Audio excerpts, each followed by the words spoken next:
you can do inside of Google Chrome to comply with some standards that have been gaining popularity, I guess. So the International Society for Technology and Education has published a list of standards, and I'm not going to belabor this too long, but one that's common is the goal of amongst teachers, students, and administrators is to have students, all members of the learning community become responsible digital citizens.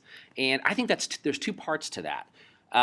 When I look at Google Chrome and see how students and staff members use shared resources within our learning community, whether it's the white lab or the blue lab or one of the carts, I've noticed that a lot of students haven't figured out how to sort of cover their tracks. And I don't necessarily mean their history for being on sites that they shouldn't be on, but I mean like protecting their digital identities from identity fraud, whether it's a social network or a more important website like some place where they're applying for a job or for college, or perhaps even a bank account if they've logged into their bank's website.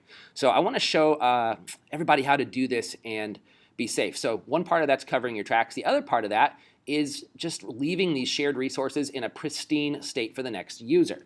So it's a really easy process. So say you're in Chrome and you've got all these tabs and these bookmarks, and if you've customized Chrome, you've got all these extensions up here in the upper right.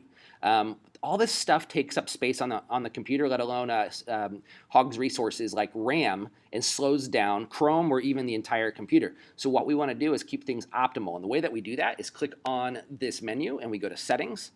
And this is sort of buried down in here, and I can't believe it took me this long to trip across this. But if you come down here to Users and you click on Delete this user, what it does is actually blows everything away and resets Chrome with no extensions up here, no bookmarks, no history.